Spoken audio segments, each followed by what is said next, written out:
जय माता रानी। हे माता रानी, आपके कवच का आरंभ हो रहा है। श्री दुर्गा कवच आरंभ।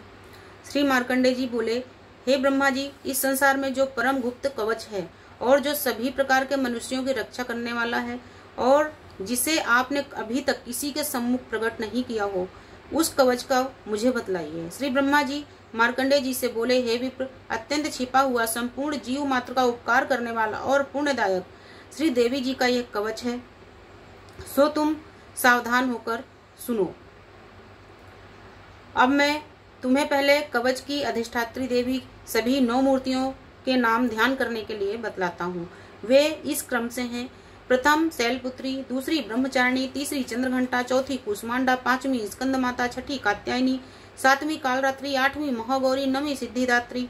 ये 9 देवियां हैं जो मनुष्य अग्नि से जलते समय शत्रुओं के बीच में युद्ध से घिर जाने पर तथा महान संकट में भय से दुखी होकर मां भगवती की शरण में आता है, उसका किंचित भी अनिष्ट नहीं होता।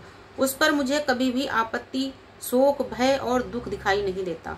जो मनुष्य सच्चे हृदय से भक्ति के साथ मां भगवती का स्मरण करते हैं, उनकी सभी प्रकार से वृद्धि होती है।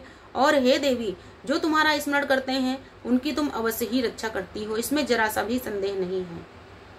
श्री चामुंडा देवी प्रेत पर, वाराही भैंसे पर, ऐन्द्री हाथी पर, वैष्णवी देवी गरुड़ पर, श्री माहेश्वरी बैल पर, कौमारी मोर पर तथा श्री विष्णु भगवान की प्रिया श्री लक्ष्मी देवी जो हाथ में कमल धारण किए हुए हैं, कमल पर विराजमान है, श्वेत रूप धारण किए हुए ईश्वरी देवी बैल पर समस्त आभूषणों से सुशोभित ब्राह्मी देवी हंस पर आरूढ़ हैं। इस प्रकार ये समस्त देवियां संपूर्ण योग शक्ति से युक्त विविध प्रकार के आभूषणों तथा रत्नों से शोभायमान हो रही हैं। ये समस्त देवियां क्रोध में भरी हुई हैं और रथ में बैठी हुई दिखाई देती हैं। ये शंख, चक्र, गदा, शक्ति, हल, मूसल, खेटक, तोमर, फरसा, पास, भाला, त्रिशूल, सारंग, धनुष तथा अन्य विविध आयुधों को दैत्यों का वध करने के लिए, भक्तों को अभय देने के लिए और देवताओं के हित के लिए धारण करती हैं। हे महारौद्रे, महाघोर महापराक्रम वाली देवी, तुम्हारे लिए नमस्कार है। हे महाबल शालिनी, हे महान उत्साह वाली, हे महाभय विनाशिनी, हे महान बड़ी कठिनता से दर्शन देने वाली, शत्रुओं के भय को बढ़ाने वाली, मैं तुम्हारी शरण में आई हूँ, मेरी रक्षा करो। पूर्व दिशा में ऐन्द्री मेरी रक्षा करें, अग्निकोण में अग्नि शक्ति, दक्षिण दिशा में वाराही, नैऋत्य कोण में खड्गधारिणी, पश्चिम दिशा में वारुणी देवी तथा वायु कोण में मृगवाहिनी देवी, उत्तर दिशा में कौमारी, ईशान कोण में शूलधारिणी, ऊपर आकाश में ब्रह्माणी और नीचे से वैष्णवी देवी मेरी रक्षा करें। इसी प्रकार से 100 अर्थात मुर्दे पर बैठी हुई चामुंडा देवी 10 दिशाओं में मेरी रक्षा करें। जय आगे की ओर से और विजया देवी पीछे की ओर से मेरी रक्षा करें। अजिता देवी बाईं ओर से, अपराजिता देवी दाहिनी ओर से, उद्योतनी चुटिया की तथा उमा देवी सिर में स्थित होकर मेरी रक्षा करें। इसी प्रकार मालाधारी माथे की यशस्विनी देवी दोनों भुवों की, त्रिनेत्रा देवी दोनों भुवों के मध्य स्थान की, नथनों की यमघंटा देवी और आंखों के मध्य भाग की शंखिनी देवी रक्षा करें। कानों की द्वारवासिनी देवी कालिका, कपोलों की कानों के मूल भाग की सांकरी देवी, नासिका की सुगंधा, ऊपर के होंठ की चरिचका देवी, अमृतकला, नीचे के होंठ की सरस्वती देवी, जिह्वा की, दांतों की कौमारी, कंठ प्रदेश की चंडिका, चित्रघंटा, गले की तालु की महामाया रक्षा करें। कामाक्षी ठोड़ी की सर्वमंगला मेरी वाणी की रक्षा करें। भद्रकाली गर्दन की और धनुधरी पीठ की रक्षा करें। कंठ के बाहरी भाग की नीलग्रीवा, नलकुबरी, कंठ की नली की खड्गधारिणी, दोनों कंधों की भुजाओं की वज्रधारिणी रक्षा करें।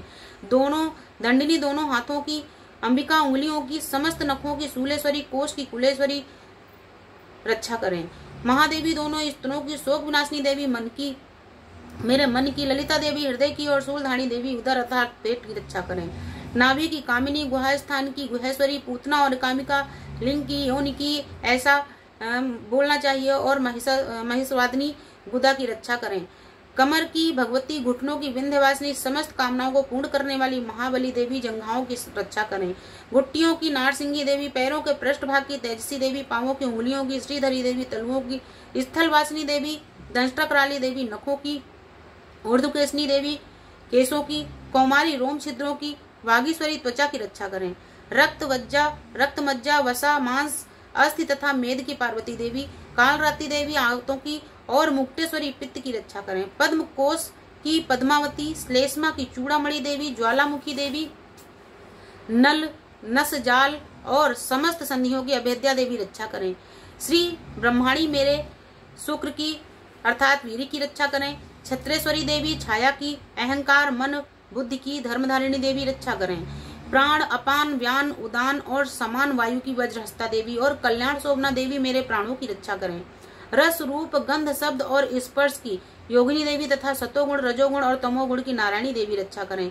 आयु की वाराही तथा धर्म की वैष्णवी देवी रक्षा करें। चक्रिणी देवी यश, कीर्ति, धन तथा विद्या की सदा रक्षा करें। इंद्राणी देवी मेरे गोत्र की रक्षा करें। चंडिका मेरे पशुओं की, श्री महालक्ष्मी मेरे पुत्रों की और भैरवी देवी मेरी पत्नी अर्थात और मेरे पति की रक्षा करें। सुप्ता देवी मार्ग की रक्षा करें। क्षेमकरी देवी मार्ग में आई हुई विपत्तियों से, महालक्ष्मी देवी दरबार में, विजया देवी सभी प्रकार के भयों से मेरी रक्षा करें। यदि कवच में कोई स्थान रक्षा से शेष रह गया हो तो उस स्थान पर सब पापों का विनाश करने वाली जयंती देवी रक्षा करें। अपना कल्याण चाहने वाले मनुष्य को कवच के बिना एक पग भी नहीं चलना चाहिए, क्योंकि कवच से अपनी रक्षा करके ही वो नित्य जिस स्थान पर जाकर जिस कार्य की इच्छा करता है उस कार्य में वो निश्चय ही सफलता प्राप्त कर लेता है और वो पुरुष इस पृथ्वी पर अतुलनीय ऐश्वर्य को प्राप्त कर लेता है। जिसने ये कवच धारण कर रखा है वो विश्व में और युद्ध में निर्भय होकर विजय को प्राप्त करता है और तीनों लोकों में पूजनीय होता है। यह देवी का कवच देवताओं को भी दुर्लभ है। जो मनुष्य श्रद्धा पूर्वक पवित्र होकर नित्य प्रति तीनों संध्याओं के समय इस भगवती के पाठ को करता है उसे देवी कला प्राप्त होती है और वो तीनों लोकों में कहीं भी पराजित नहीं होता है। वो अकाल मृत्यु से रहित होकर 100 वर्षों तक जीवित रहता है और उसके लूता, विस्फोटक आदि रोग नष्ट हो जाते हैं।